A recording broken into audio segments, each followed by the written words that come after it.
For thousands of years, humans have gone to war with swords, guns, and something far more terrifying. Animals, not just horses, but elephants that crushed armies, dogs trained to kill, camels that broke cavalry formations, and even pigeons that changed the outcome of battles. These were not just companions, they were soldiers. This is the short history of war animals. Long before tanks and armored vehicles, the most powerful weapon on the battlefield was alive, the war elephant. Used by civilizations from India to Persia and Carthage, war elephants were the ancient world's equivalent of a tank. Standing over 3 meters tall and weighing up to 6 tons, these animals could smash through infantry lines, terrify horses, and carry entire towers of archers on their backs. One of the most famous commanders to use them was Hannibal Barca, the Carthaginian general who shocked Rome by marching elephants across the Alps. Imagine being a Roman soldier. You hear thunder, but it's not a storm. It's a herd of massive animals charging toward you. For many soldiers, it was the first and last thing they ever saw. But the most iconic war animal of all was the horse. For thousands of years, cavalry dominated battlefields across the world. From Mongol and Turkic horse archers to medieval knights, horses gave armies speed, mobility, and devastating shock power. A cavalry charge was one of the most terrifying sights in warfare. Hundreds of armored riders thundering toward enemy lines, the ground shaking beneath their hooves. And once they hit the line, chaos followed. Some of history's greatest conquerors built their empires from horseback. Alexander the Great, Genghis Khan, Napoleon Bonaparte. Without horses, their empires may never have existed. Not all war animals were enormous. Some were fast, silent, and deadly.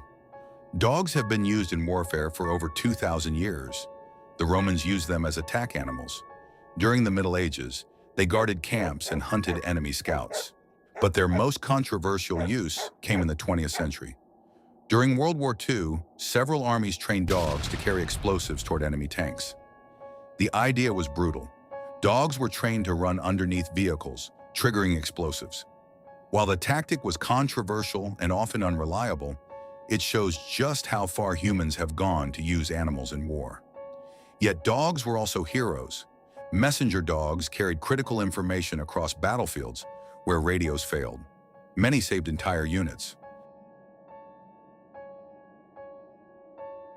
In the deserts of the Middle East and North Africa, another animal dominated warfare: the camel. Camels were incredibly valuable because they could travel long distances without water and survive extreme heat. But they had another advantage. Horses hated them. The smell of camels could cause cavalry horses to panic, giving camel riders a powerful tactical advantage. Camel cavalry units were used for centuries, from ancient Arabia to colonial armies in the 19th century. Even during World War I, Camel Corps units were used in desert campaigns. They were slow, but unstoppable in the desert. Some of the most important war animals were tiny, carrier pigeons. Before radios became reliable, armies depended on pigeons to carry messages. These birds could fly hundreds of kilometers back to their home base, and sometimes they changed history. One of the most famous pigeons was cher ami, used by the United States Army during World War I. Despite being shot and severely wounded, cher ami delivered a message that saved nearly 200 soldiers. Without that bird, those men would have been lost. For its bravery, cher ami was awarded the French Croix de Guerre, a war medal, for a pigeon. As technology advanced, machines slowly replaced animals. Tanks replaced elephants, trucks replaced horses, radios replaced pigeons. But for thousands of years, animals were a critical part of warfare. Millions of them served alongside soldiers, and millions died in conflicts that were never theirs. Today, memorials around the world honor these forgotten soldiers, animals who marched, ran, flew, and fought in humanity's wars.